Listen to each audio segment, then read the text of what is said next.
Hello दोस्तों, मैं प्रदीप शुक्ला आपका स्टडी अड्डा में बहुत बहुत स्वागत करता हूं। उम्मीद करते हैं आप अच्छे होंगे, स्वस्थ होंगे और आपकी तैयारी, आपकी पढ़ाई बहुत ही बेहतरीन तरीके से चल रही होगी। तो आज मैं आपके लिए लेकर के हाजिर हूं CUET का प्रैक्टिस टेस्ट 5th नंबर का। और जिस सब्जेक्ट से रिलेटेड हम लोग क्वेश्चन सॉल्व कर रहे हैं वो सब्जेक्ट है हमारा मैथ। अभी तक जो है हम लोग 4 प्रैक्टिस टेस्ट कंप्लीट कर चुके हैं। CUET का जो आपका एग्ज़ाम होने वाला है मई में, ठीक है ना, उसमें जो सेक्शन 3rd आएगा उसमें आपका मैथ, रीजनिंग और आपका जो है जनरल नॉलेज से रिलेटेड क्वेश्चन पूछे जाएंगे। प्रत्येक पार्ट से 25 क्वेश्चन होंगे, टोटल 75, ठीक है ना, जिसमें से आपको 60 क्वेश्चन 60 मिनट में करने होंगे। तो उसमें से आपके जो है 25 क्वेश्चन मैथ से भी पूछे जाएंगे। तो हमारी कोशिश यही है कि आप क्वेश्चन के माध्यम से आपका हर एक टॉपिक बहुत अच्छे से तैयार हो जाए और आप भी बहुत एक अच्छा स्कोर कर सकें CUET में, ताकि जो कॉलेज आपको चाहिए वो कॉलेज आपको भी मिल जाए। तो चलिए आज की क्लास को स्टार्ट करते हैं। और जिन्होंने अभी तक उन चारों प्रैक्टिस टेस्ट को, ठीक है ना, उन चार हम लोग प्रैक्टिस टेस्ट कंप्लीट कर चुके हैं, उन चारों प्रैक्टिस टेस्ट को जिन्होंने अभी तक जो है डिस्कस नहीं किया, जिन्होंने उनको सॉल्व नहीं किया, जिन्होंने अभी तक वो वीडियोज़ नहीं देखा, उसको ज़रूर देख लीजिए ताकि आपकी तैयारी बहुत ही अच्छी हो सके। क्योंकि कम समय में यही एक तरीका है सबसे अच्छा कि क्वेश्चन के माध्यम से आप जो है हर एक टॉपिक को आसानी से समझ सकें। इसमें आपकी 2 चीज़ें हैं कि नंबर ऑफ क्वेश्चन का जो कलेक्शन है वो भी अच्छा खासा आपके पास हो जाएगा और हर एक टॉपिक के शॉर्टकट को भी आप आसानी से समझ सकेंगे। क्लियर है? तो चलिए आज की क्लास को स्टार्ट करते हैं। आज हमारा ये प्रैक्टिस टेस्ट 5th नंबर का है, 5th का फर्स्ट पार्ट, ठीक है ना। एक प्रैक्टिस टेस्ट आपको 2 पार्टों में मिलता है, दोनों पार्टों को मिला के आपको 25 से 26 क्वेश्चन मिलते हैं, ठीक है ना। फर्स्ट पार्ट में 12 to 13 क्वेश्चन, सेकंड में भी इतने ही, टोटल मिला के 25 से 26 क्वेश्चन, ठीक है। तो चलिए आज क्लास को स्टार्ट करते हैं। आज ये प्रैक्टिस टेस्ट 5th का फर्स्ट पार्ट है। तो चलिए देखते हैं भाई, आज क्लास का पहला क्वेश्चन है। आज की क्लास का फर्स्ट क्वेश्चन आपके सामने है। इस क्वेश्चन को पहले रीड करते हैं, फिर क्वेश्चन को हम लोग सॉल्व करेंगे। सबसे पहले क्वेश्चन को रीड करना है। क्वेश्चन है आपका कि the sum of all even numbers between 1 and 100 is, 1 और 101 के बीच सभी सम संख्याओं का योग क्या होगा, ये आपको बताना है। 1 to 101, ठीक है। तो यहाँ पर देखिए 5050 होगा कि 2550 होगा कि 2650 होगा, नॉन ऑफ दीज होगा। तो अब देखो इस क्वेश्चन को हम कैसे सॉल्व कर सकते हैं। तो यहाँ पर देखो हमें बताना है जो आपकी इवन नंबर्स है 1 to 101, ठीक है ना, उन सब का एडिशन कितना होगा। तो अगर मैं बात करूं कि इवन नंबर्स आपके जो है, हमें जो यहाँ पर एडिशन बताना है, हमें जो यहाँ पे एडिशन बताना है इवन नंबर्स का, ठीक है ना। तो अगर मैं इवन नंबर की बात करूं तो ये है आपका 2, सबसे फर्स्ट इवन नंबर क्या है आपका 2 है, ठीक है ना। सबसे फर्स्ट आपका इवन नंबर क्या है 2, फिर अगला क्या होगा आपका 4, फिर क्या होगा आपका 8, फिर क्या होगा आपका 10। ऐसे ही करके जब आप आगे बढ़ेंगे तो लास्ट में क्या आ जाएगा आपका 100, लास्ट में क्या आ जाएगा आपका 100, ठीक है ना। तो इसी का योग तो आपको बताना है 2 + 4 + 6 + 8 + 10, लास्ट में कहाँ तक आपको जाना है 100 तक, क्योंकि लास्ट में जो आपका इवन नंबर होगा 101 के पहले वो आपका 100 होगा।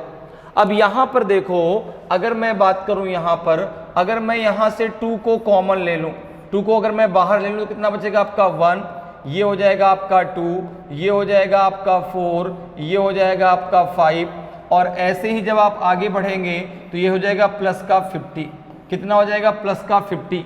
तो जैसे देखो मैंने 2 बाहर ले लिया तो अंदर क्या बचा, अंदर आपके बचे कॉन्जिक्यूटिव नेचुरल नंबर्स 1 to 50, 1 से 50 तक लगातार प्राकृतिक संख्याएं।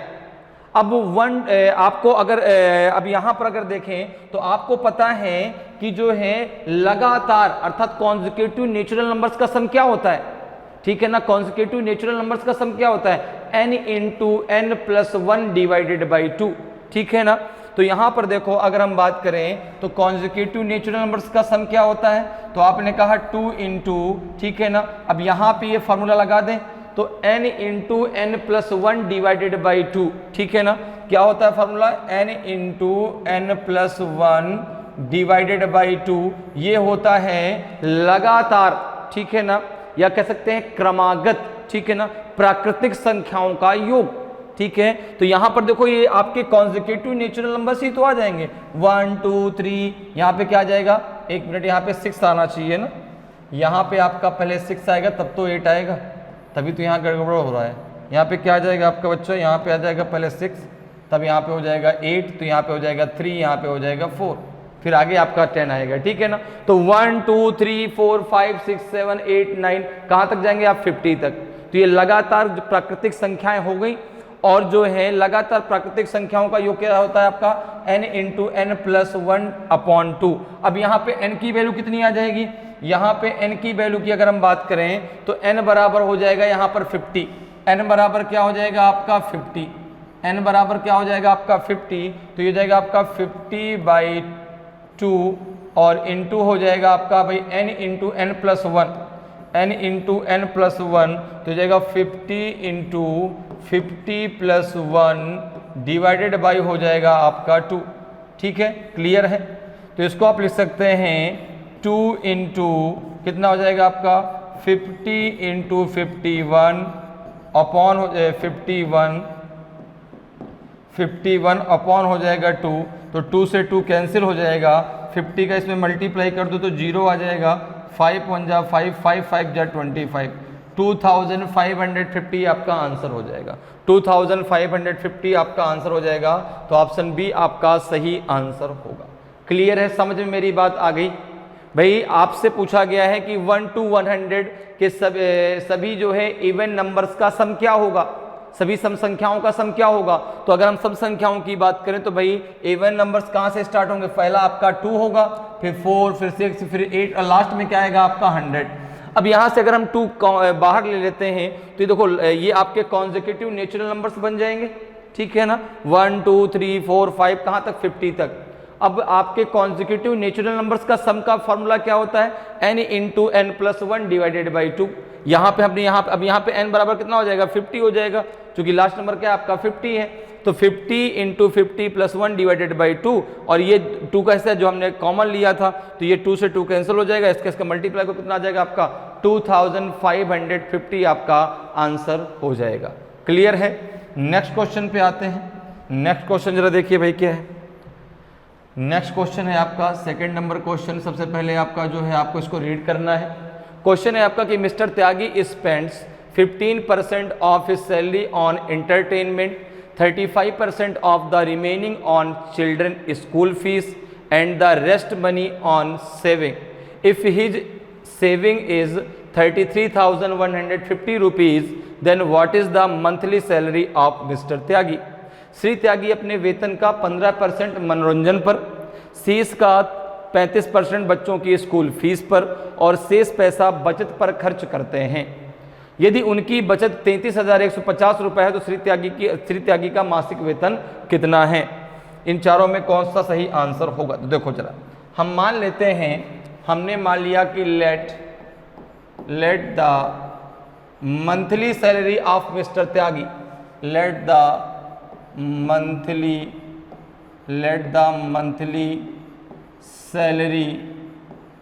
Salary of mister Tyagi is 100 rupees. कितना मान लिया 100 रुपीज़। मान लिया आपने कि उनकी जो सैलरी है वो 100 रुपये है मंथली। अब देखो अगर हम यहाँ पे बात करें तो क्या कह रहा है, जो ये आपने 100 रुपीज़ मानी, इसमें से उसने 15% उसका इंटरटेनमेंट में खर्च कर दिया। तो इंटरटेनमेंट में खर्च करने के बाद रिमेनिंग सैलरी कितनी बचेगी। तो आपने कहा कि अगर मैं बात करूं तो रिमेनिंग सैलरी कितनी हो जाएगी। रिमेनिंग सैलरी कब, 15% जो है इंटरटेनमेंट में खर्च करने के बाद, अर्थात 100 का आपने 15% किस में खर्च कर दिया, इंटरटेनमेंट में। तो 0 से 0 कैंसिल हो गया, 15 रुपये आपने खर्च कर दिया। तो 100 में से आप जब 15 को माइनस करेंगे तो ये आ जाएगा आपका जो है कितना 85। अब जो है 85 रुपीज़ बच गए। अब इस 85 में से 35% उसने स्कूल फीस को दे दिया। स्कूल फीस देने के बाद अब रिमेनिंग सैलरी कितनी बचेगी? स्कूल फीस देने के बाद, स्कूल फीस देने के बाद रिमेनिंग सैलरी कितनी बचेगी? रिमेनिंग सैलरी कितनी बचेगी? तो आपने कहा कि 35% उसने जो है स्कूल फीस में दे दिया, तो 85 का 35% निकाल लो। 85 का 35% जरा निकाल लीजिए, कितना आ जाएगा? तो किससे काट दे? 5 से। 5 दूना 10 और 5 सता 35, 5 चौको 20, 17 पन्ना 85, 17 सत्ता 119 अपॉन 4, 4 2 जा 8, कितना बचेगा? 339 हो जाएगा। 4 9 जा 36, 3 बच जाएगा 75। तो 29.75 रुपये उसने जो है खर्च कर दिया किसमें? स्कूल फीस में। तो रिमेनिंग सैलरी कितनी बचेगी अब? तो आपने कहा ये अब बची कितनी थी? जो आपकी 85, उसी में से तो उसने खर्च किया है। तो 85 माइनस 29.75 कितना हो जाएगा ये? तो आपने कहा 10 में से 5 गया 5 और 9 में से 7 गया 2, डेसिमल लगेगा। यहाँ बचेगा आपका कितना? 14। तो 4 बचेगा ना, 14 में से 9 गया कितना बचेगा? 5 और 7 में से 2 गया कितना बचेगा आपका? 5। ठीक है ना? तो ये हो जाएगा 55.25। ठीक है ना? 55.25। अब ये आपका सेविंग हो गया। ये क्या? ये आपका जो है रिमेनिंग सैलरी अब ये सेविंग में जाएगी। ये क्या है आपका जो है, जो बाकी पैसा बच गया उसने सेव कर लिया। तो 100 रुपीज अगर उसकी सैलरी है तो सेविंग कितने रुपए की हुई? सेविंग कितने रुपए की हुई इस हिसाब से? 55 रुपीज 25 पैसे के। ठीक है ना? इतने रुपए की सेविंग हुई। यहां पर कितने रुपए की सेविंग दी गई है?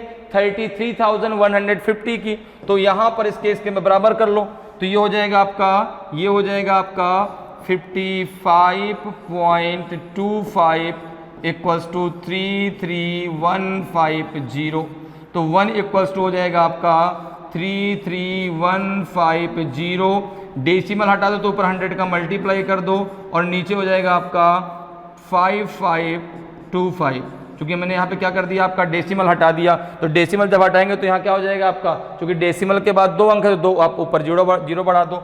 अब यहाँ पे जरा देखो भाई, इसको जरा इससे मल्टीप्लाई कर दो। 6 5 6 जा 30, तो 6 5 जा 30। ठीक है ना? और 6 2 जा कितना हो जाएगा? 12। तो ये देखो 6 टाइम चला जाएगा। देखो 6 टाइम चला जाएगा। जब इससे इसको आप कट करेंगे तो ये जाएगा 6 टाइम। 6 5 जा 30, बचेगा आपका 3 होल्ड हो जाएगा। 6 2 जा 12, 12 और 3 हो जाएगा 15, 1 होल्ड हुआ। 6 5 जा 30, 30 और 1 हो जाएगा 31, 3 होल्ड हुआ। 6 5 जा 30 और 3 हो जाएगा 33, अर्थात ये 6 टाइम चला जाएगा। तो ये देखो 1 इक्वल्स टू आ जाएगा आपके 600 के। 1 इक्वल्स टू कितने के आ जाएगा आपका? 600 के। आपने सैलरी कितनी मानी थी? 100 रुपीज। तो 100 इक्वल्स टू हो जाएगा आपके 60,000 के। 100 इक्वल टू हो जाएगा 60,000 के। तो उसकी मंथली सैलरी कितनी है? 60,000। तो ऑप्शन बी आपका सही आंसर हो जाएगा। क्लियर है? बात मेरी समझ में आ गई भाई। 100 रुपीज हमने उसकी मंथली सैलरी मान ली। 100 रुपीज उसने 15% मनोरंजन पे खर्च कर दिया। तो रिमेनिंग सैलरी कितनी बची? 85। 85 में से उसने जो है 35% स्कूल फीस में दे दिया। तो फिर रिमेनिंग सैलरी कितनी बची? 55 रुपीज 25 पैसे। अब ये उसने सेविंग में रख लिए। तो 100 रुपीज के अकॉर्डिंग 55 रुपीज 25 पैसे उसके पास सेविंग होने चाहिए। और यहां पर दिया गया 33,150। तो 1 इक्वल टू कितने का आ जाएगा आपका? 600 के। तो 100 इक्वल टू हो जाएगा 60,000 के, अर्थात उसकी जो मंथली सैलरी थी वो 60,000 रुपए थी। तो ऑप्शन बी आपका सही आंसर हो जाएगा। क्लियर है? नेक्स्ट क्वेश्चन पे आते हैं। क्वेश्चन नंबर 3 डिस्कस करते हैं। सबसे पहले क्वेश्चन को रीड करते हैं, क्वेश्चन क्या है, और फिर क्वेश्चन को डिस्कस करेंगे। क्वेश्चन है आपका कि a man buys a television set which listed for 5,000 rupees at 10% discount. He gets an additional discount of 2% after the first discount for paying cash. What does he actually pay for the set? एक आदमी एक television set खरीदता है जो 5,000 रुपये में 10% छूट पर सूचीबद्ध है। नगद भुगतान करने पर उसे 2% की अतिरिक्त छूट मिलती है। पहली छूट के बाद अर्थात 10% के बाद फिर से उसको नगद भुगतान पे 2% छूट और मिल जाती है। वह वास्तव में सेट के लिए क्या भुगतान करता है? उसने जो है उस सेट को खरीदने के लिए कितना भुगतान किया? तो यहां पर देखो, अगर हम बात करें तो मार्क प्राइस कितना है? मार्क प्राइस कितना है? आपने कहा 5000। मार्क प्राइस कितना है? 5000, ठीक है ना। अब वो कह रहा है कि भाई इस पे मैं आपको ऑलरेडी 10% की छूट दूंगा, ठीक है ना। जो इसका मार्क प्राइस है उस पे मैं आपको 10% की छूट दे दूंगा, ठीक है ना। दूसरा उसने कहा कि अगर तुम जो है कैश में, उसने कहा भाई मैं तो कैश में भुगतान करूंगा। उसने कहा ठीक है, अगर तुम कैश में भुगतान करते हो तो 2% की छूट मैं तुमको और दे दूंगा, ठीक है ना। तो अगर मैं यहां पे बात करूं तो सेलिंग प्राइस कितना होगा इसका? अगर मैं बात करूं कि सेलिंग प्राइस कितना होगा, भाई मार्केट प्राइस कितना है आपका 5000 पे 10% की छूट तो उसने पहले से दे रखी है कि भाई 10% की छूट, आप चाहे किसी से बात करें चाहे ना करें, आपको 10% की छूट तो मिलने ही मिलने वाली है। अर्थात अगर मैं बात करूं तो 5000 का 10% अर्थात 500 रुपये छूट तो आपको मिलेगी मिलेगी, ठीक है ना। लेकिन अब उसने कहा ये मैं पेमेंट कैश में कर रहा हूं, उसने कहा कैश में आप कर रहे हैं तो आपको 2% की छूट मैं और दे रहा हूं, ठीक है ना। तो यहां पे अगर मैं बात करूं तो सेलिंग प्राइस इसका क्या हो जाएगा, ठीक है। दुकानदार के लिए सेलिंग प्राइस जो खरीद रहा है उसके लिए कॉस्ट प्राइस। जो भाई अगर आप कोई चीज खरीदते हैं तो जितना पैसा आप उस चीज के लिए पे करते हैं वो आपके लिए क्या हो गया? कॉस्ट प्राइस हो गया कि भाई इतने में मैंने ये चीज खरीदी, दुकानदार ने आपको उतने में बेच दी तो वो दुकानदार के लिए क्या हो गया? Selling price. तो जो दुकानदार के लिए सेलिंग प्राइस होता है वो आपके लिए कॉस्ट प्राइस होता है। भाई अगर कोई चीज आपने 100 रुपए में खरीदी है तो वो आपके लिए कॉस्ट प्राइस हो गया, आपने 100 रुपए उसके लिए लगा के उसको खरीदा। और जो शॉपकीपर उसको बेच रहा है उसके लिए क्या हो गया? सेलिंग प्राइस हो गया, अर्थात विक्रय मूल्य हो गया, ठीक है ना। तो यहां पर देखो सेलिंग प्राइस कितना हो जाएगा इसका, तो आपने कहा कि 5000 रुपीज में 10% का डिस्काउंट तो ये है, अर्थात यहां पे आपको देना पड़ेगा 90%, ठीक है ना। कितना देना पड़ेगा? 90%, और 2% का डिस्काउंट और है, अर्थात 98% आपको अभी उसमें से और आपको देना पड़ेगा, ठीक है ना। क्योंकि 2% का डिस्काउंट आपको अभी और दे रहा है तो 100% में आपका 10% का डिस्काउंट हुआ। भाई कोई चीज़ तो 100% होती है ना, डिस्काउंट मतलब आपको छूट मिल गई।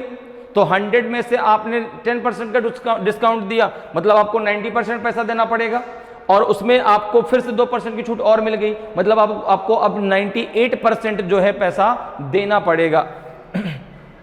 तो यहां पे अगर हम बात करें देखो तो कितना हो जाएगा आपका, ये दोनों जीरो से ये दोनों जीरो कैंसिल हो जाएंगे, ये दोनों जीरो से ये दोनों जीरो कैंसिल हो जाएंगे, ठीक है ना। अब आप जो है 5 का मल्टीप्लाई कर दो 98 में, तो 5 8 जा 44 आपका होल्ड हुआ, 5 9 जा 45 और 4 कितना हो जाएगा आपका 49 हो जाएगा। भाई 5 8 जा 40, 4 होल्ड हुआ, 5 9 जा 45 और 4 हो जाएगा 49 इंटू 9 कितना हो जाएगा आपका 0, 9 9 जा 81 तो ये 1 हो जाएगा, 9 4 जा आपका हो जाएगा कितना 9 4 जा 36 और 8 कितना हो जाएगा 44। तो उसको जो है कितना रुपए देना पड़ेगा, उसको देना पड़ेगा 4410 रुपीज। कितना भुगतान करना पड़ेगा 4410 रुपीज। तो ऑप्शन डी आपका सही आंसर हो जाएगा। क्लियर है। तो 10% और 2% की छूट के बाद उसको जो है यहां पर कितना पैसा भुगतान करना पड़ेगा 4410 रुपीज। क्लियर है, समझ में बात आ गई। भाई इसको आप ऐसे भी कर सकते हैं, पहले 10% उसका निकाल लीजिए तो 500 रुपीज होगा, 500 माइनस कर दीजिए तो 4500 बचेगा, 4500 का आप 2% निकाल लीजिए तो वो 90 हो जाएगा, वो उससे से माइनस कर तो भी आपका आंसर आ जाएगा। आप ऐसे भी कर सकते हैं, ठीक है ना। आप डायरेक्ट भी यहाँ से कर सकते हैं कि भाई 10% का डिस्काउंट हुआ तो 90% उसको पैसा देना पड़ेगा, फिर 2% का और डिस्काउंट हुआ तो उसको 98% पैसा देना पड़ेगा। तो यहाँ से आ जाएगा आपका 4410 रुपीज। क्लियर है। अगले क्वेश्चन पर आते हैं। अगला क्वेश्चन जरा देखिए, क्वेश्चन नंबर 4 है आपका। सबसे पहले क्वेश्चन को रीड करना है, ठीक है ना। रीड करने के बाद फिर क्वेश्चन को सॉल्व करना है, क्योंकि रीड करने का क्वेश्चन को पहले समझा जाता है क्वेश्चन पूछ क्या रहा है। जब तक आप क्वेश्चन को समझेंगे नहीं कि क्वेश्चन क्या पूछ रहा है तो सॉल्व कैसे करेंगे। इसलिए पहले रीड करते हैं, फिर समझते हैं, फिर सॉल्व करेंगे। फिर बात यह कि अब कैसे सॉल्व किया जाएगा। जैसे क्वेश्चन देखिए कह रहा है कि the age of two persons differ by 14 years. If 4 years ago the elder one is 2 times age old age younger one, then their present age are. उसकी वर्तमान आयु कितनी है? ठीक है ना, दो व्यक्तियों की आयु में कितने वर्ष का अंतर है? 14 वर्ष का अंतर है। ठीक है, यदि 4 वर्ष पूर्व बड़े की आयु छोटे की आयु से दुगनी है तो उनकी वर्तमान आयु क्या है? देखो भाई, हमने यहाँ पे मान लिया, अब देखो दोनों के बीच में कितने का डिफरेंस दिया गया? 14 ईयर का डिफरेंस है। ठीक है ना, दोनों की एज में 14 ईयर का डिफरेंस है। अगर मैं यहाँ पे बात करूँ तो अगर एक की प्रेजेंट एज 10 ईयर है तो दूसरे की प्रेजेंट एज 24 ईयर होगी। ठीक है ना भाई, तभी तो 14 ईयर का डिफरेंस होगा। तो दोनों की एज में 14 ईयर का डिफरेंस है। तो अगर मैं मान लेता हूं यहां पे कि let the age of younger person present age, let the present as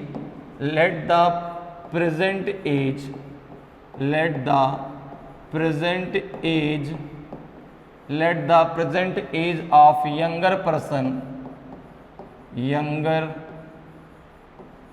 person present age of younger person is a. कितना मान लिया? A year. ठीक है ना, तो यहां पर जो है अगर मैं बात करूं कि now the present age of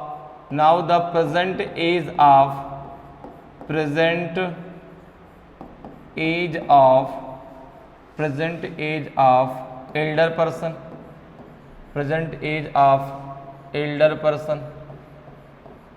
person, तो ये हो जाएगा आपका जो है A+40। नहीं हो जाएगा?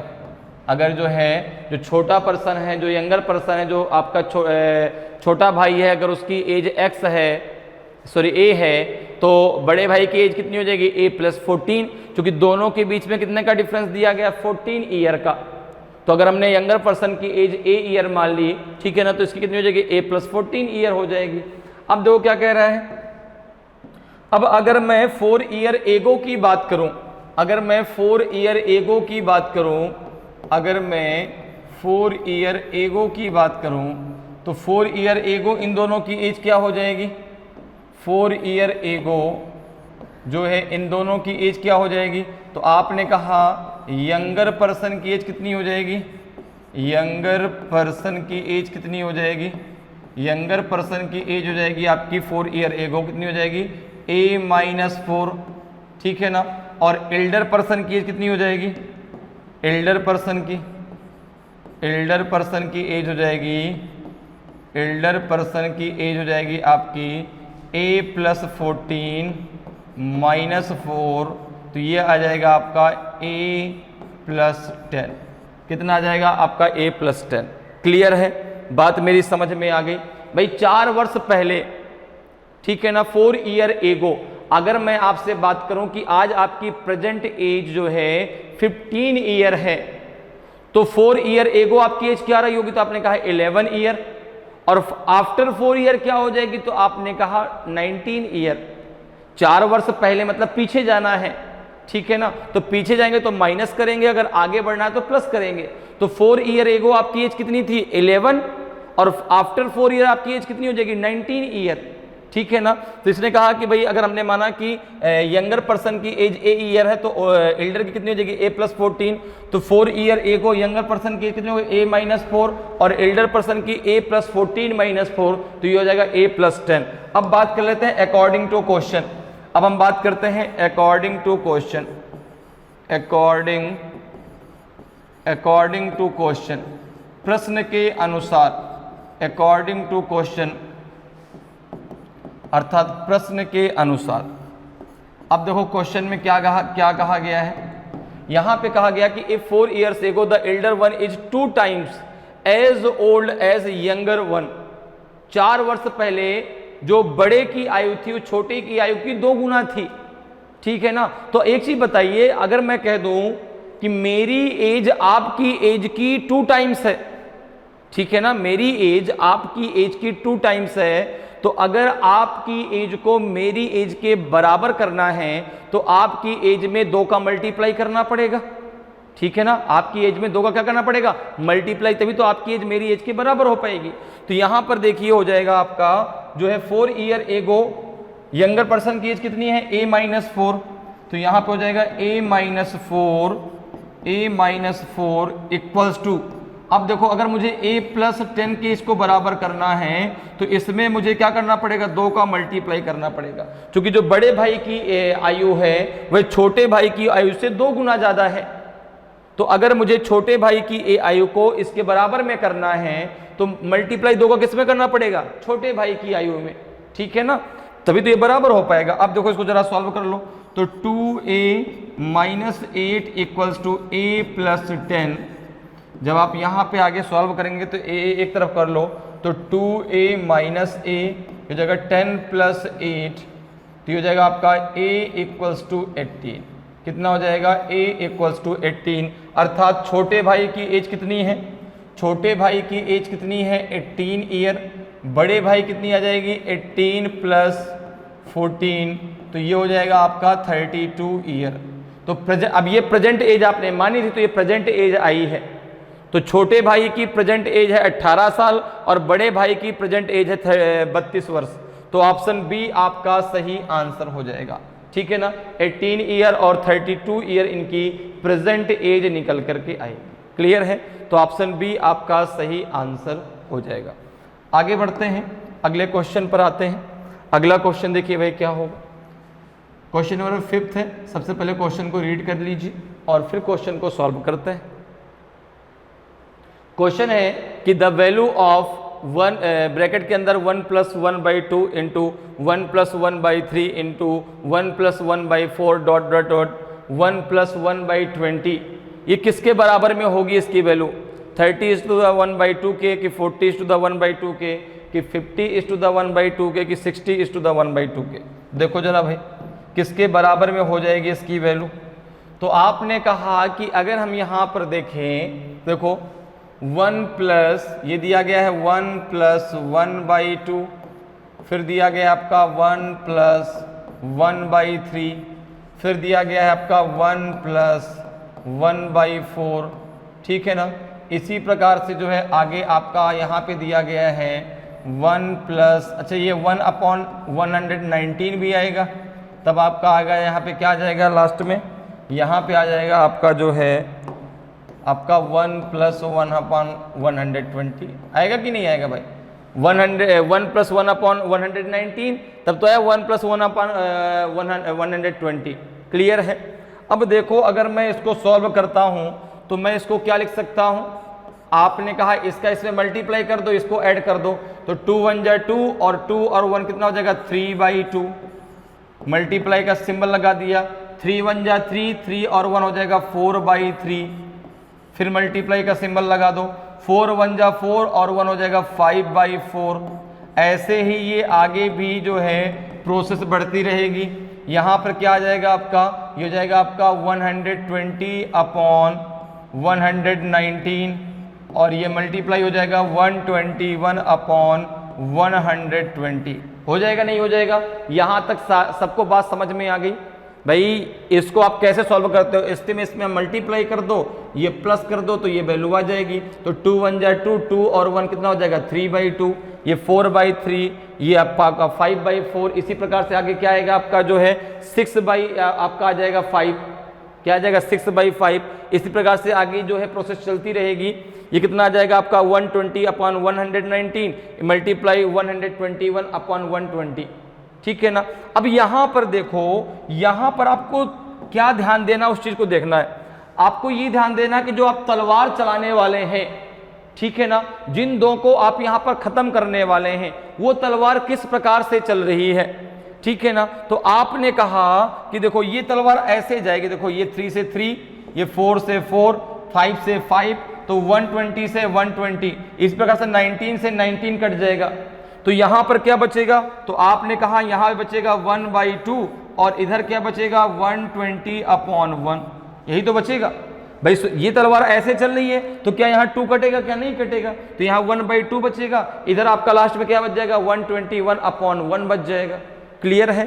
तो इसको आप क्या लिख सकते हैं, इसको लिख सकते हैं आपको 121/2 और 121/2 को आप क्या लिख सकते हैं 60:1/2।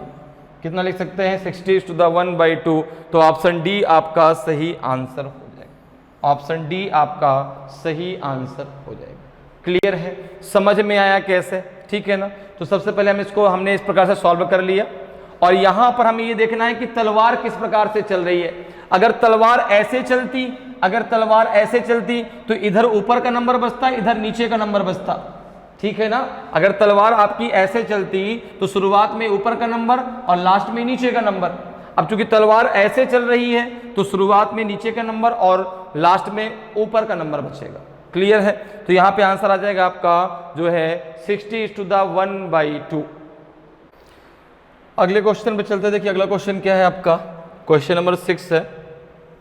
क्वेश्चन नंबर 6 को पहले रीड करते हैं और फिर क्वेश्चन को सॉल्व करने की हम लोग कोशिश करेंगे।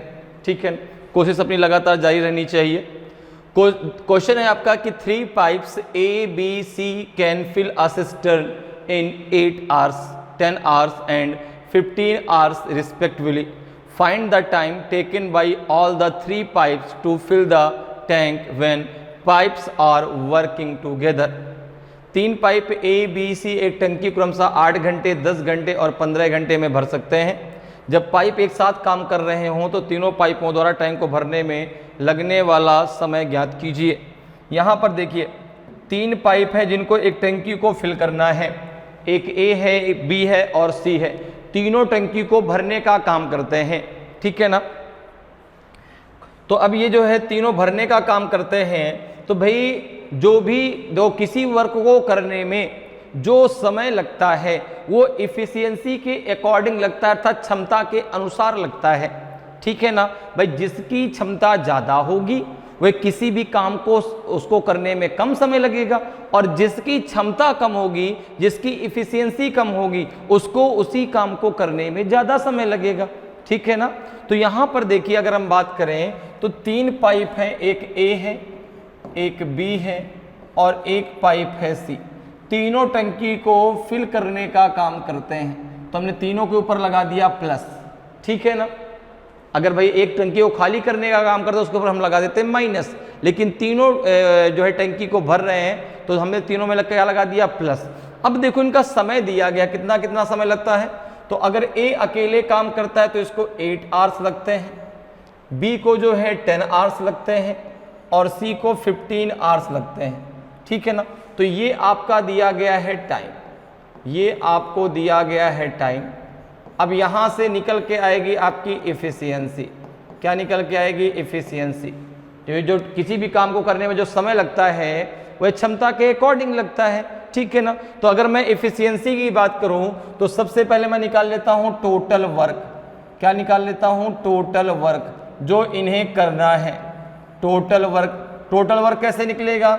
इन तीनों का एलसीएम निकाल लो। 8, 10 और 15 का एलसीएम। एलसीएम वह संख्या है जो इन तीनों से डिविजिबल हो। एलसीएम क्या है? आपकी वह संख्या जो तीनों से डिविजिबल है, 10 से भी, 15 से भी और 12 से भी। तो अब देखो यहाँ पर 8, 10 और 15 का एलसीएम कितना हो जाएगा? 120। कितना हो जाएगा? 120। आपको डायरेक्ट नहीं पता तो आप डायरेक्ट इस प्रकार से निकाल सकते हैं। ठीक है ना। यहाँ पे आप 8 लिख लीजिए, यहाँ पे 10, यहाँ पे 15। अब इसको जो है डिवाइड, 2 से डिवाइड हो जाए सबसे पहले। 2 4 जा 10, 2 4 जा 8, 2 5 जा 10, 15 2 से डिवाइड होगा नहीं, फिर 2 से डिवाइड कर लो।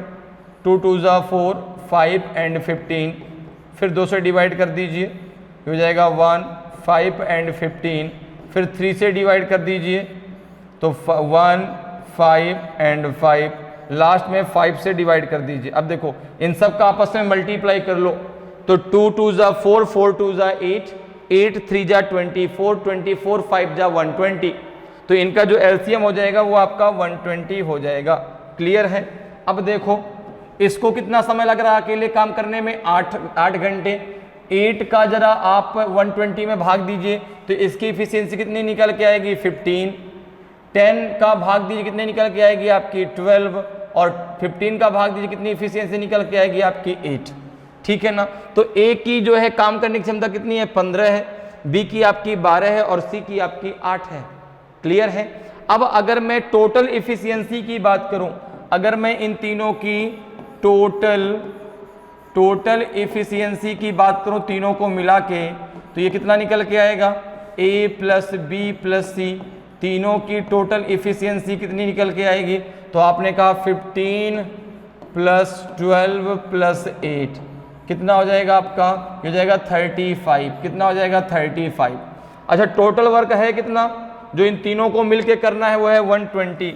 तो कितना समय लगेगा अगर ये तीनों मिलकर इस काम को करते हैं। 120 लीटर की जो टंकी है अगर ये तीनों मिलके उसको भरते हैं तो कितना समय लग जाएगा, तो 120/35। ठीक है ना। किससे कट जाएगा, 5 से काट दो, तो 5 से अगर काटेंगे कितना आ जाएगा आपका, 5 7 35, 24 5 120, 24/7।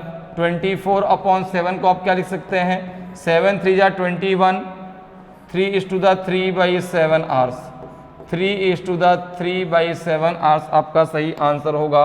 तो ऑप्शन ए आपका सही आंसर हो जाएगा। 3 से ही 3/7 घंटे इसको जो है इन तीनों को मिल करके लगेंगे इस टंकी को भरने में। तो ऑप्शन ए आपका सही आंसर हो जाएगा। क्लियर है, समझ में आया। तो भाई टाइम दिया गया था, यहां से आपने इफिशियंसी निकाल ली, यहां से इन तीनों का एलसीएम निकल क्या निकल आएगा आपका, टोटल वर्क निकल के आएगा। तीनों की टोटल इफिशियंसी कितनी है 35, टोटल वर्क कितना है जिनको करना है मिलके 120। ठीक है ना। तो 120/35, तो तीनों जब मिलकर इस काम को करेंगे तो कितना समय लग जाएगा, 3 घंटे 3/7 3:3/7 आवर्स में ये टंकी पूरी फिल हो जाएगी। क्लियर। नेक्स्ट क्वेश्चन पे आते हैं। नेक्स्ट क्वेश्चन देखिए आपका 7th नंबर क्वेश्चन है। सबसे पहले क्वेश्चन को रीड करते हैं और फिर क्वेश्चन को सॉल्व करेंगे। ठीक है। क्वेश्चन है आपका कि a man travels 72 kilometre at a speed of 18 kilometre per hour, next 50 kilometre at a speed of 25 kilometre per hour, and then 48 kilometre at a speed of 12 kilometre per hour. His average speed for whole travelling in kilometre per hour is. एक आदमी 18 kilometre प्रति घंटे की गति से 72 kilometre, अगले 50 kilometre 25 kilometre प्रति घंटे की गति से और फिर 12 किलोमीटर प्रति घंटे की गति से 48 किलोमीटर की यात्रा करता है।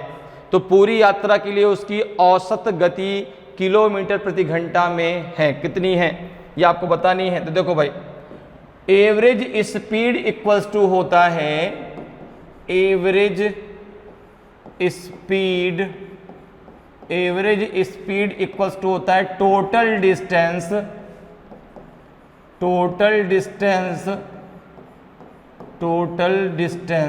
Upon total time.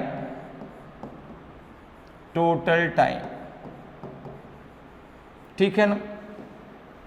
तो यहां पर देखो अगर हम बात करें तो टोटल डिस्टेंस कितनी आ जाएगी, टोटल डिस्टेंस कितनी आ जाएगी, टोटल डिस्टेंस कितनी हो जाएगी, टोटल डिस्टेंस कितनी हो जाएगी। तो आपने कहा डिस्टेंस है 72 किलोमीटर की, फिर डिस्टेंस है 50 किलोमीटर की और फिर डिस्टेंस है आपकी 48 किलोमीटर की। तो टोटल डिस्टेंस कितनी हो जाएगी, 8 और 2 हो जाएगा 10, 1 आपका होल्ड हुआ, 5 और 4 हो जाएगा आपका 9, 9 और 1 हो जाएगा आपका 10, तो ये हो जाएगा आपका 70। तो 170 आपका जो है ये टोटल आपकी स्पीड हो जाएगी, सॉरी टोटल डिस्टेंस हो जाएगी। अब जरा टोटल टाइम निकाल लो। तो अब निकाल लेते हैं टोटल टाइम टेकन, कितना समय लिया उन्होंने, टोटल टाइम टेकन कितना समय उनको उनके द्वारा लिया गया। तो आपने कहा कि 72। अब देखो स्पीड बराबर क्या होता है, डिस्टेंस अपॉन टाइम। तो टाइम बराबर क्या हो जाएगा आपका, डिस्टेंस अपॉन स्पीड। ठीक है ना भाई, स्पीड बराबर क्या होता है आपका, चाल बराबर दूरी बटे समय। तो समय बराबर क्या हो जाएगा आपका, दूरी बटा चाल। तो यहां पे देखो पहले क्या थी, कितनी डिस्टेंस थी पहली 72 की जो इस डिस्टेंस थी उसको किस स्पीड से तय किया गया, 18 किलोमीटर पर आवर की स्पीड से।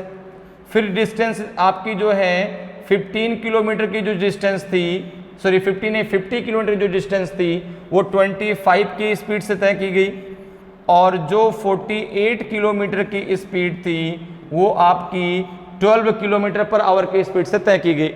तो यहाँ पर देखो अगर हम बात करें कितना आ जाएगा आपका, ये हो जाएगा आपका 4, यहाँ इसको 4 घंटे लग गए, यहाँ इसको 2 घंटे लग गए, और यहाँ इसको 4 घंटे लग गए। टोटल इसको 10 घंटे लग गए, 10 आवर्स लग गए इस जो है दूरी को तय करने में। तो देखो टोटल टाइम टेकन आपने कितना निकाल लिया, 10 आवर्स। टोटल डिस्टेंस कितनी है 170, तो एवरेज स्पीड कितनी निकल के आएगी, एवरेज स्पीड कितनी निकल के आएगी, तो एवरेज स्पीड की अगर हम बात करें तो टोटल डिस्टेंस कितनी है 170, और टोटल टाइम टेकन कितना होगा आपका 10 आवर्स। 0 से 0 कैंसिल कर दो तो एवरेज स्पीड हो जाएगी 17 kilometre per our, 17 kilometre per our. तो ऑप्शन बी आपका सही आंसर हो जाएगा। क्लियर है। तो उसकी औसत गति कितनी है आपकी 17 किलोमीटर प्रति घंटे है, तो ऑप्शन जो है बी आपका सही आंसर हो जाएगा। क्लियर है। नेक्स्ट क्वेश्चन पर आते हैं। नेक्स्ट क्वेश्चन देखिए भाई आपका 8th नंबर का क्वेश्चन है। सबसे पहले क्वेश्चन को रीड कर लेते हैं, क्वेश्चन आपसे पूछ क्या रहा है और फिर क्वेश्चन को सॉल्व करते हैं। क्वेश्चन है आपका कि how many kilograms of the T powder costing 34 rupees per kg be mixed with 33 kg of T powder costing 42 rupees per kg such that the mixture when sold at 46 rupees per kg gives a profit of 15%। तो ये आपका जो question है वो किससे पूछा गया है, आपका मिश्रण टॉपिक से अर्थात मिक्सचर टॉपिक से पूछा गया है, एलिगेशन से पूछा गया है।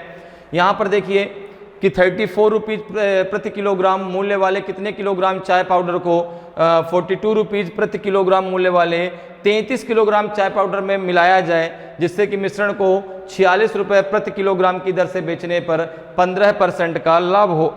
तो देखो भाई उसके पास दो प्रकार की चाय है, एक जो है आपकी 34 रुपीज पर kg वाली, और एक चाय है उसकी जो है 42 रुपीज पर kg की।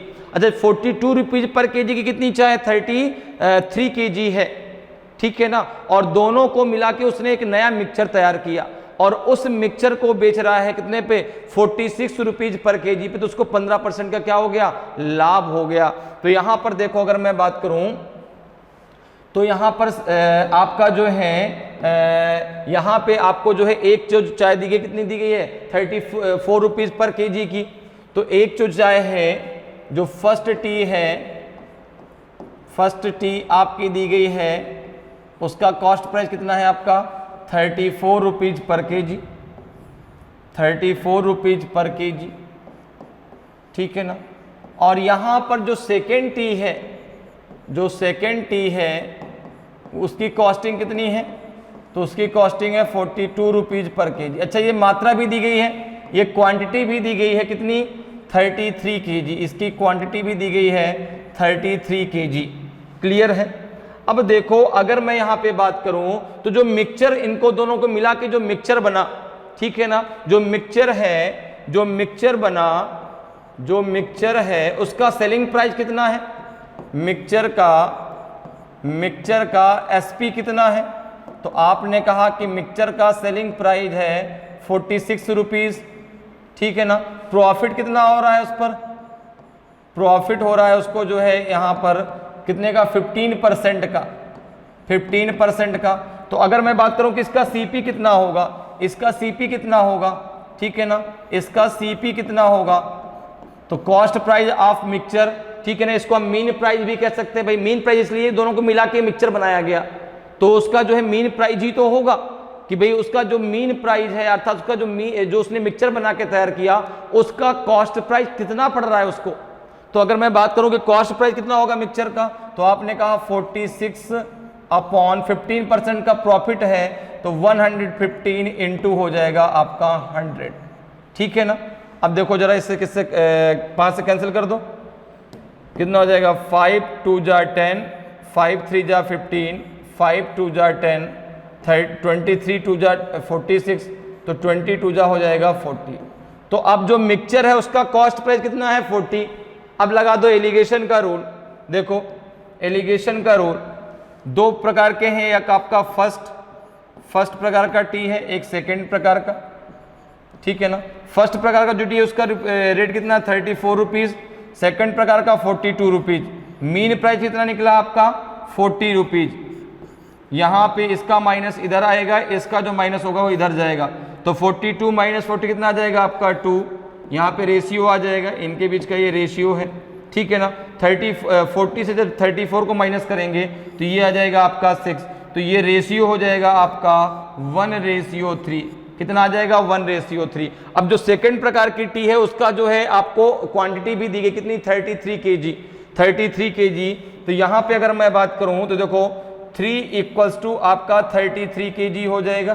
भाई देखो फर्स्ट प्रकार का जो रेशियो वो आपका उसमें 1 शेयर आ रहा है और सेकंड प्रकार के 3 शेयर, तो सेकंड प्रकार की क्वांटिटी 33 kg, 3 बराबर 33 के, तो यहाँ पे हो जाएगा आपका 1 हो जाएगा आपका 11 के, 1 हो जाएगा आपका 11 के। तो फर्स्ट जो प्रकार की टी है उसकी क्वांटिटी कितनी हो जाएगी, तो आपने कहा 1 × 11, इसकी क्वांटिटी हो जाएगी 11 kg चाहिए। और जो यहाँ पर सेकंड है, सेकंड की क्वांटिटी तो आपको पता ही है भाई कि आपका जो है 3 × 11, ये है आपकी 33 kg, ठीक है ना, 33 kg। तो यहाँ पर जो है कह रहा है कि 34 kg वाली कितनी चाहिए उसमें मिलानी पड़ेगी, जो है 11 kg मिलानी पड़ेगी। तो ऑप्शन जो है आपका डी बिल्कुल सही आंसर हो जाए। 11 kg टी जो है आपको फर्स्ट टाइप की जो आपकी टी है, अर्थात जिसका कॉस्ट प्राइस आपका 34 रुपीज़ पर kg है, वो आपको 11 kg आपको उसमें मिक्स करनी पड़ेगी। क्लियर है, तो ऑप्शन डी आपका सही आंसर हो जाएगा। आगे बढ़ते हैं, अगले क्वेश्चन पर आते हैं। अगला क्वेश्चन देखिए भाई, अगला क्वेश्चन है आपका 9th नंबर क्वेश्चन है। सबसे पहले क्वेश्चन को रीड कर लेते हैं और फिर क्वेश्चन को सॉल्व करते हैं। क्वेश्चन है आपका जो है, क्वेश्चन आपका है कि the approximate area of the shaded region in the given figure is, दी गई आकृति में छायांकित क्षेत्र का अनुमानित क्षेत्रफल है। जो ये शेडेड एरिया है, जो ये छायांकित क्षेत्र एरिया है, भाग है, इसका आपको जो है क्या बताना है, एरिया बताना है, अप्रोक्सीमेट एरिया बताना कितना होगा। ABCD में आपका कौन सा सही आंसर होगा। तो देखो भाई ये बना है सर्कल, सर्कल के अंदर बना है रेक्टेंगल। अब अगर आप जो है सर्कल के एरिया से रेक्टेंगल के एरिया को माइनस कर दें, भाई सर्कल के एरिया से अगर आप रेक्टेंगल के एरिया को माइनस कर दें तो आपको इस साइडेड एरिया का मिल जाएगा, क्योंकि भाई ये पार्ट तो इस जो है रेक्टेंगल ने घेर रखा है। अब देखो यहाँ पे जरा समझो, तो रेक्टेंगल का एरिया क्या होता है, लेंथ इनटू ब्रीथ होता है, और आपका जो है सर्कल का एरिया क्या होता है, πr² होता है। तो अब अगर मैं यहाँ पर देखूं तो मुझे इस रेक्टेंगल का क्या दिया गया, लेंथ दिया गया, ब्रीथ दिया गया। देखो इस रेक्टेंगल का मुझे लेंथ कितना दिया गया है, तो आपने कहा लेंथ दिया गया है आपका जो है कितना 15 सेंटीमीटर, और ब्रीथ कितना दिया गया है आपका 8 सेंटीमीटर। ब्रीथ कितना दिया गया है आपका 8 सेंटीमीटर। तो अगर मैं बात करूं तो रेक्टेंगल का एरिया कितना हो जाएगा आपका 120 सेंटीमीटर, क्योंकि यहाँ पे क्या होता है, लेंथ इंटू ब्रीथ होता है, ठीक है ना। तो यहाँ पर देखो, अगर अब यहाँ पे मुझे चाहिए, अगर मुझे सर्कल का जो है रेडियस मिल जाए तो मैं सर्कल का भी एरिया निकाल सकता हूं। तो अब देखो अगर मैं सर्कल के रेडियस की बात करूं, तो अगर मैं यहाँ पे इस रेक्टेंगल में एक डायगोनल खींच दूं इस प्रकार से, इस रेक्टेंगल में एक डायगोनल खींच दूं इस प्रकार से, यहाँ से मैंने इस पॉइंट को यहाँ पे मिला दिया, ठीक है ना। ये मैंने एक डायगोनल खींच दिया किसमें, रेक्टेंगल में, ठीक है ना, एक डायगोनल खींच दिया इस प्रकार से। तो मैं कह सकता हूं कि जो है ये जो डायगोनल है वो सर्कल का क्या हो जाएगा, डायमीटर हो जाएगा। जो ये आपका रेक्टेंगल का डायगोनल है वो सर्कल का क्या हो जाएगा, डायमीटर हो जाएगा। और जो रेडियस है सर्कल की वो डायमीटर की हाफ होती है, ठीक है ना। तो अगर यहाँ पे मैं इसके जो है इसके डायगोनल को निकाल लूँ इस रेक्टेंगल के, तो मुझे सर्कल का क्या मिल जाएगा, मुझे सर्कल का डायमीटर मिल जाएगा। तो यहां पे मैं कह सकता हूं देखो कि diameter of circle equals to diagonal of rectangle. ठीक है ना, क्या हो जाएगा आपका कि आपका जो है डायमीटर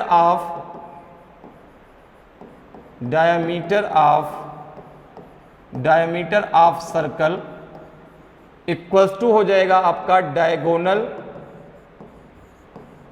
डायगोनल ऑफ रेक्टेंगल। हो जाएगा, क्लियर है,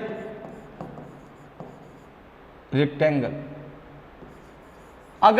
मुझे अगर जो है अब रेक्टेंगल का डायगोनल चाहिए तो यहां पर मुझे लगाना होगा क्या, पाइथागोरस थ्योरम। पाइथागोरस थ्योरम लगती है आपकी कहां पर, पाइथागोरस थ्योरम कहां पे लगती है, तो आपने कहा पाइथागोरस थ्योरम लगती है जो है आपकी राइट एंगल पर।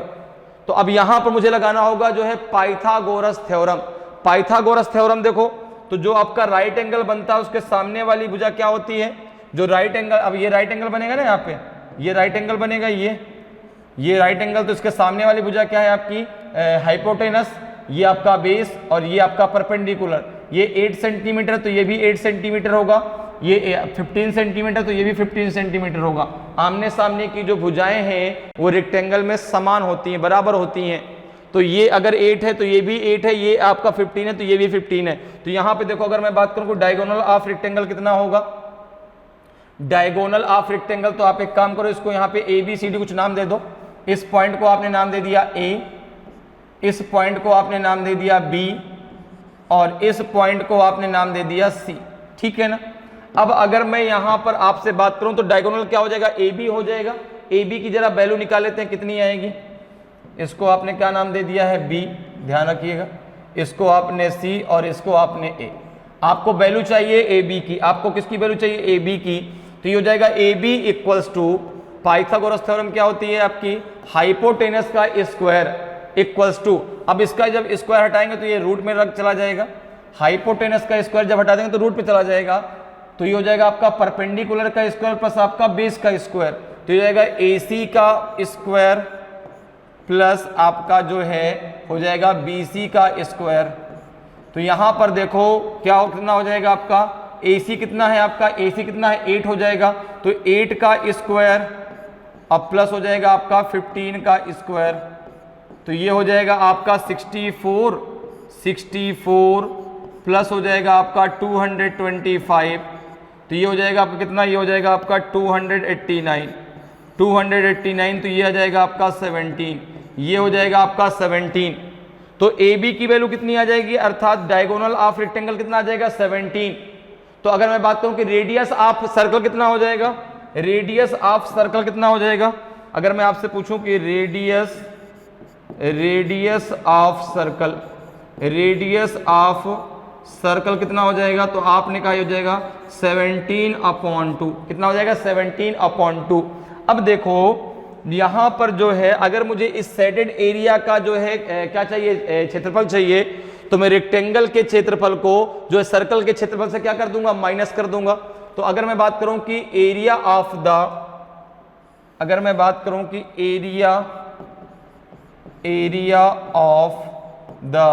शेडेड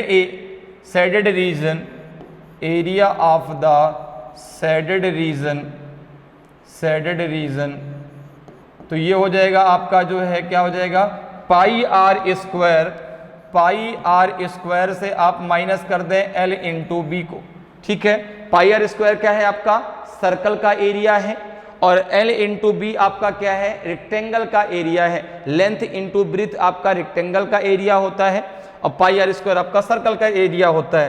तो अब जरा देखो इसको सॉल्व कर लो। तो ये हो जाएगा पाई की वैल्यू कितनी होती है, 22/7। आर की वैल्यू कितनी निकाला है, 17/2। तो ये हो जाएगा आपका 17/2 का होल स्क्वायर, और ये इक्वल्स माइनस हो जाएगा आपका L कितना है आपका जो है 15/8। ठीक है, इसको जरा सॉल्व कर लो। तो कितना हो जाएगा आपका 22/289 अपॉन हो जाएगा आपका ये कितना, 2 × 4, 7 4 × 28, और ये माइनस हो जाएगा 120। ठीक है, अब इसका इसमें मल्टीप्लाई कर लो, 28 का भाग जो आएगा उसमें से उसको माइनस कर दो। देखो जरा भाई, तो सबसे पहले हम 289 में 22 का मल्टीप्लाई कर लेते हैं, कितना आ जाएगा? तो आपने कहा पहले 20 कर लो, 0 आ जाएगा। 2 9 जा 18, 1 आपका होल्ड हुआ। 2 8 जा 16 और 1 हो जाएगा आपका 17, 1 होल्ड हुआ। 2 2 जा 4 और 1 हो जाएगा आपका 5, ठीक है ना। 2 9 जा 18, 2 8 जा 16 और 1 17, ये हो जाएगा आपका 5, या 8, ये हो जाएगा 5, ये हो जाएगा आपका 7 5 12 1 13, ये हो जाएगा 6। तो ये आ जाएगा कितना आपका 6358 अपॉन 28 माइनस 120। अब जरा आप भाग दे दो, इसमें जो है भाग दे लो। तो भाई अप्रोक्सीमेट निकालना है तो कुछ ना कुछ जो है पॉइंट डेसिमल के बाद आप 2 अंकों तक लेना, ठीक है ना। जरा 28 का भाग दे लेते हैं, किसमें? 28 का भाग दे लेते हैं आप जो है 6358 में। जरा भाग दो, कितनी बार जाएगा? तो 2 2 जा 4, 2 3 जा 2 टाइम जाएगा, ये 56 हो जाएगा। कितना आ जाएगा आपका 7, ये बचेगा आपका 5। फिर 2 3 जा कितना हो जाएगा आपका? तो 3 8 जा 24, 3 2 जा 6 और 2 8, 84 ज़्यादा हो जाएगा। 2 टाइम फिर से चला जाएगा, फिर से 56 आ जाएगा। 15 में 6 गया 9, यहाँ कितना बचेगा? यहाँ बचेगा आपका 1 और यहाँ कितना आ जाएगा आपका 8। कितनी बार जाएगा? 2 9 जा 18, तो 9 टाइम ज़्यादा हो जाएगा, 8 टाइम ले लो। 8 8 जा 64, 6 आपका होल्ड हुआ। 8 2 जा कितना हो जाएगा? 16, ठीक है ना। 8 8 जा 64, 6 आपका होल्ड हुआ। 8 2 जा 16 और 16 6 22 ज़्यादा हो जाएगा, 7 टाइम जाएगा, 7 टाइम जाएगा। तो 7 8 जा 56, 7 8 जा 56, 5 आपका होल्ड हुआ। 7 2 जा 14 और 5 हो जाएगा 19। कितना बचेगा? ये आपका ये बचेगा यहाँ पे 2।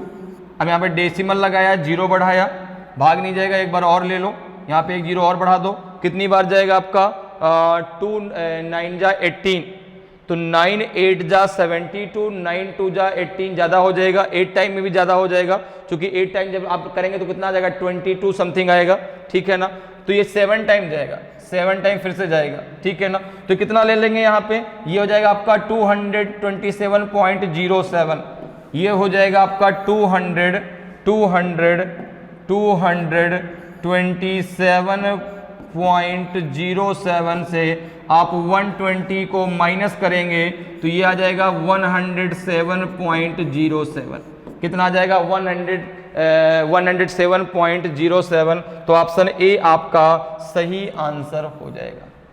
क्लियर है? 107.07 सेंटीमीटर स्क्वायर, तो ऑप्शन ए आपका सही आंसर होगा। क्लियर? नेक्स्ट क्वेश्चन में आते हैं। अगला क्वेश्चन देखिए, आपका 10th नंबर का क्वेश्चन है। क्वेश्चन है आपका, सबसे पहले क्वेश्चन को रीड करते हैं। क्वेश्चन कह रहा है आपसे कि 16,000 rupees invested at 10% per annum compounded, ध्यान रखिएगा, compounded semi annually amounts to 18,522 rupees, then the period of investment is. 16,000 रुपए का निवेश 10% प्रतिवर्ष की दर से अर्धवार्षिक चक्रवृद्धि रूप से संयोजित होकर, ध्यान रखना यहाँ पे चक्रवृद्धि होना चाहिए, यहाँ पे होना चाहिए चक्रवृद्धि, चक्रवृद्धि, चक्रवृद्धि, इंग्लिश में सही लिखा हुआ है, चक्रवृद्धि रूप से संयोजित होकर 18,522 रुपीज हो जाता है। तो निवेश की अवधि क्या है? तो यहां पर देखो, जो यहां पर कंपाउंड, जो आपकी जो है कंपाउंड इंटरेस्ट यहां पे संयोजित की गई है वो सेमी एनुअली है, अर्थात अर्धवार्षिक रूप में है, तो रेट ऑफ इंटरेस्ट भी तो सेमी एनुअली होगा। तो यहां पे अगर मैं बात करूं तो देखो प्रिंसिपल कितना है, प्रिंसिपल कितना है जो इन्वेस्ट किया गया वो है आपका 16,000 रुपीज, और आपका जो है रेट ऑफ इंटरेस्ट, तो रेट ऑफ इंटरेस्ट भी आपका सेमी एनुअली हो जाएगा। तो ये तो आपका वार्षिक दिया, पर एनम दिया गया है, तो इसको जो है अर्धवार्षिक रूप में आप कैसे निकालेंगे? 10/2, चूंकि पर भाई एक वर्ष में 2 सेमी एनुअल होते हैं, ठीक है ना, 2 अर्धवार्षिक होते हैं। तो इस एनुअल जो है पर एनम को 10% पर एनम, ये प्रतिवर्ष को जो है जब आप अर्धवार्षिक में बदलेंगे तो 2 से डिवाइड कर देंगे, तो जो आपका semi annually rate of interest आएगा वो आपका आ जाएगा 5%। कितना आ जाएगा? 5%। 2 से क्यों डिवाइड किया, बात समझ में आ गई? भाई जब ब्याज सेमी एनुअली आप ले रहे हैं तो रेट ऑफ इंटरेस्ट भी तो सेमी एनुअली ही लगाएंगे, अर्धवार्षिक ही लगाएंगे। तो अर्धवार्षिक में बदलने के लिए 2 से आपने डिवाइड कर दिया।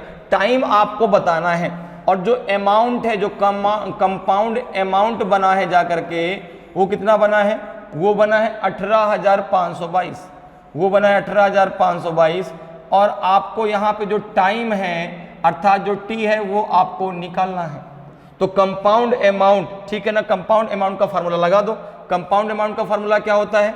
तो कंपाउंड अमाउंट अर्थात 18,522 इक्वल्स टू पी इंटू अर्थात 16,000 इंटू 1 प्लस आर, ठीक है ना। आर कितना हो जाएगा? 5/100 के पावर होता है आपका टी, यही तो होता है, ठीक है ना।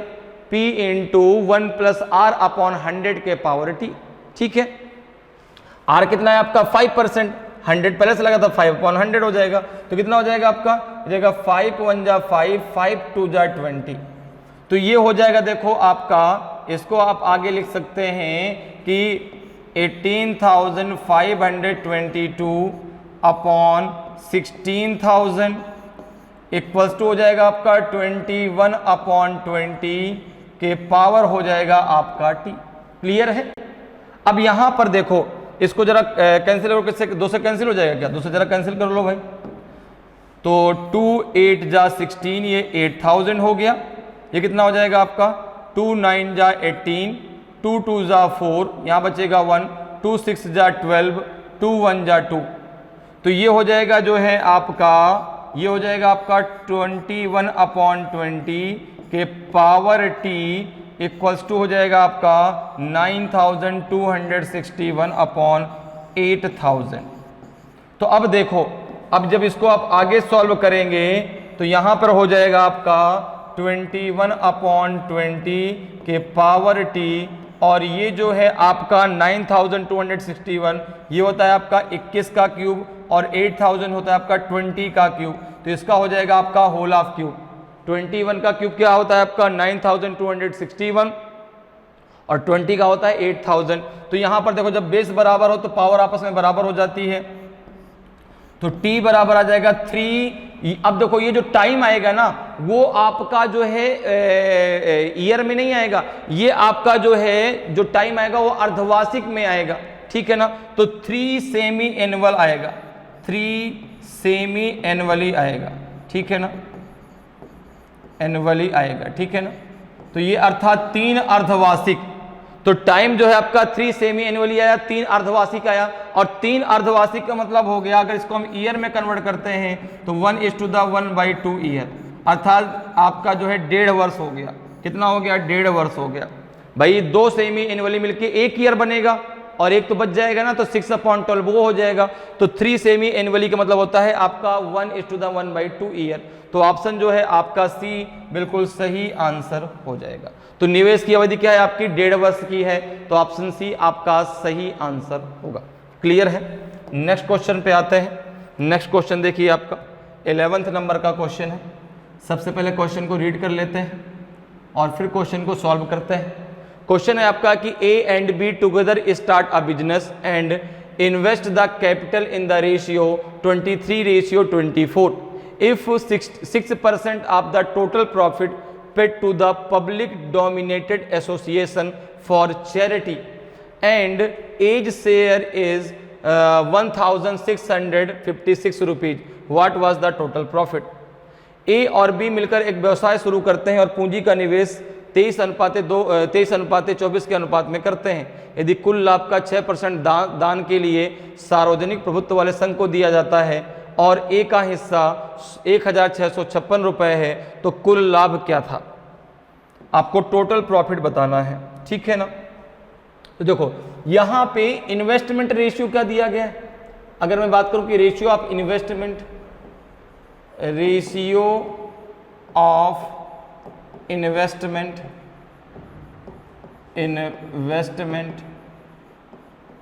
तो आपने कहा ये दिया गया भाई। अब 2 लोग हैं, एक ए और बी, तो इनके बीच में जो आपका जो है इन्वेस्टमेंट का रेशियो कितना है आपका? 23:24, ठीक है, 23:24। अब देखो मैंने मान लिया कि लेट द टोटल प्रॉफिट, हमने मान लिया कि let the total profit is A rupees. आपने कितना मान लिया? ए रुपीज, ठीक है ना। टोटल प्रॉफिट कितना आपका? A rupees. अब ये जो टोटल प्रॉफिट हो रहा है इसमें 6% वो जो चैरिटी के लिए दे रहे हैं, 6% जो है ये जो है चैरिटी के लिए दिया जा रहा है। तो जब 6% चैरिटी के लिए दिया गया तो अब जो ए और बी के बीच जो प्रॉफिट आपका डिवाइड होगा, जो ए और बी के बीच जो टोटल प्रॉफिट डिवाइड होगा कितना होगा? 94% होगा ना भाई, चूंकि 6% किसको दे दिया गया? चैरिटी के लिए। तो यहां पर देखो अगर मैं बात करूं कि टोटल प्रॉफिट,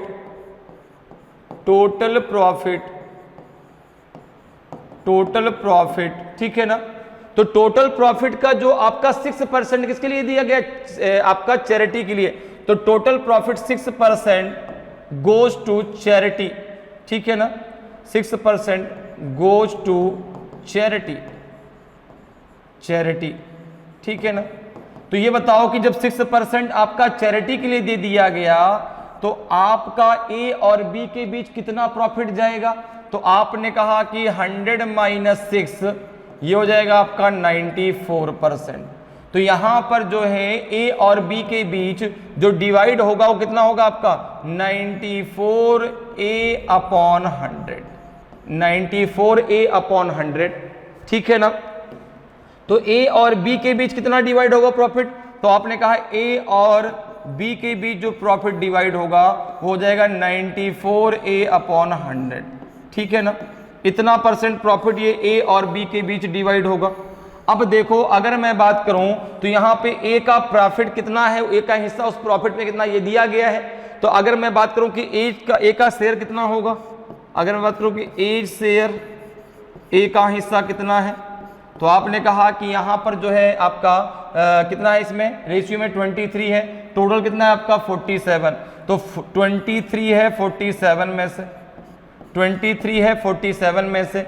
अब जो है चैरिटी को पेड करने के बाद जो हिस्सा है वो 94% ही तो आएगा, 94% आएगा आपका जो है ए और बी के बीच में। तो उसमें से 94% है। अब ए का शेयर, ए का हिस्सा कितना दिया गया आपका? ए का हिस्सा दिया गया है आपका जो है 1656 रुपए। तो 1656 इक्वल्स टू हो जाएगा आपका 23/47 इंटू 94A/100 रुपीज, ठीक है ना, ठीक है 100। अब देखो यहां से अगर देखें तो 47 टू जा कितना होता है आपका? 94 होता है। तो ये A इक्वल्स टू हो जाएगा आपका जो है 1656 इंटू 100 अपॉन हो जाएगा आपका जो है 23 इंटू 2, कितना हो जाएगा? 23 इंटू 2, क्लियर है।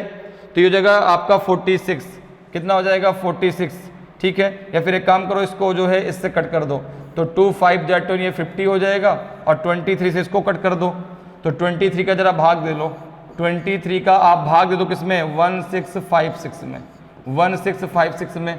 तो 2 2 जा 4 कितना हो जाएगा? 2 7 जा 14, 2 8 जा 16 ज़्यादा हो जाएगा, 7 टाइम जाएगा, 7 3 जा 21, 2 आपका होल्ड हुआ, 7 2 जा 14 और 14 2 कितना हो जाएगा? 16। 5 में से 1 गया, कितना बचेगा आपका? 4, 46, 2 टाइम चला जाएगा। तो जब आप इससे इसको कैंसिल करेंगे तो 72 आ जाएगा, और A बराबर हो जाएगा आपका 72 इंटू 50, कितना आ जाएगा आपका? ये 0, 5 2 जा कितना हो जाएगा आपका? 10, 0 5 2 जा 10, 5 7 जा 35 और 1 हो जाएगा 36। अर्थात जो टोटल प्रॉफिट था वो था आपका 3600 रुपीज़, 3600 रुपीज़ ये टोटल प्रॉफिट था। आपने यही तो टोटल प्रॉफिट माना था भाई। जो टोटल प्रॉफिट है आपका उसमें से टोटल प्रॉफिट कितना है आपका? ए, उसमें से 6% कहाँ चला गया? चैरिटी में। या तो आप इसको ऐसे भी कर सकते हैं कि ए में से आप जो है 6% माइनस कर दीजिए, तो a - 6/10 कर देंगे, ठीक है ना भाई। 6% का मतलब है आपका जो है 6% का मतलब है आपका 6/100। तो आप इसको ऐसे भी समझ सकते हैं कि आपका जो है a - 6A/100, क्योंकि a में से ही तो 6% जाएगा, तो वहां से भी आपका 94/A आ जाएगा, ध्यान रखिएगा। ये मैंने डायरेक्ट यहाँ पे आपको बता दिया कि 100 माइनस 6, 100% टोटल वैल्यू हो तो उसमें 6% आपने चैरिटी को दे दिया, तो 94 आपका जो है परसेंट वो ही ए और बी के बीच आपका डिवाइड होगा। तो यहाँ पर ए आपने क्या माना है टोटल प्रॉफिट, तो उसी का 94% जो है आपका ए और बी के बीच जो है डिवाइड होगा। क्लियर है? आगे बढ़ते हैं अगले। अच्छा, इसका आंसर क्या होगा? इसका आंसर हो जाएगा आपका 36, इसका आंसर हो जाएगा 3630। आपका ऑप्शन सी आपका सही आंसर होगा। तो आगे बढ़ते हैं अगले क्वेश्चन पे आते। देखिए अगला क्वेश्चन क्या है आपका। अगला क्वेश्चन देखिए कि if 2x + 3y = 11/2 and xy = 5/6 then the value of 8x³ + 27y³ is. तो अगर जो है 2x + 3y बराबर 11/2 है और x और y बराबर 5/6 है, तो 8x³ + 27y³ की वैल्यू आपको बतानी है। तो देखो जरा यहाँ पर जो है आप ये जो है आपको दिया गया है 2x + 3y बराबर दिया गया है आपका 11/2। अब यहाँ पे अगर आप a बराबर मान लो 2x और b बराबर मान लो आप 3y, तो यहाँ पर आप a + b का होल ऑफ क्यूब लगा सकते हैं। अब अगर a + b का होल ऑफ क्यूब आप लगाते हैं तो 2x + 3y का होल ऑफ क्यूब कर दीजिए आप, ठीक है ना। यहाँ पे मैंने इसको a मान लिया, इसको मैंने b मान लिया, तो a + b का होल ऑफ क्यूब हम लगाते हैं। तो यहाँ पे देखो a है, ये b है, अब क्या हो जाएगा a³, तो कितना हो जाएगा आपका 2x का whole of cube plus b³, तो ये हो जाएगा आपका 3y का whole of cube plus 3ab। a कितना है आपका, तो इंटू हो जाएगा 2x इंटू हो जाएगा आपका 3y और ये हो जाएगा आपका 2x + 3y, ठीक है ना। 3ab इंटू a + b होता है। अब देखो जरा यहाँ पे 2x + 3y की वैल्यू कितनी है आपकी 11/2 है, तो 11/2 का होल ऑफ क्यूब हो जाएगा इक्वल्स टू कितना हो जाएगा आपका ये 8x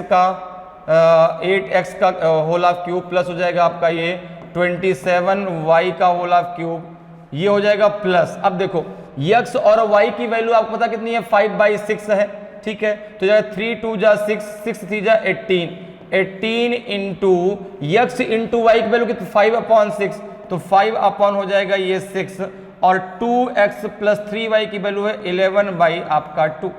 तो यहाँ से देखो 6 3 जा कितना हो जाएगा आपका 18, तो 3 5 जा कितना हो जाएगा आपका 15, तो ये हो जाएगा आपका 8x³ + 27y³ इक्वल्स टू हो जाएगा 11 का क्यूब कितना होता है 1331 और 2 का क्यूब कितना होता है आपका 8 माइनस कितना हो जाएगा 5 3 जा 15 इंटू 11/2, यही तो माइनस होगा। अब जरा इसको सॉल्व करो कितना हो जाएगा 1331/8 माइनस 11 5 जा 55, 5 आपका होल्ड हुआ, 11 1 जा 11, 11 5 कितना हो जाएगा आपका 16, 165/2। इन दोनों का जरा एलसीएम ले लो कितना हो जाएगा आपका 8 एलसीएम होगा, तो हो जाएगा 1331 माइनस 4 का मल्टीप्लाई यहाँ पे कर दो, तो 4 5 जा 22 आपका होल्ड हुआ, 4 6 जा आपका 24 और 2 हो जाएगा आपका 26, 4 1 जा 4 4 और 2 हो जाएगा आपका 6।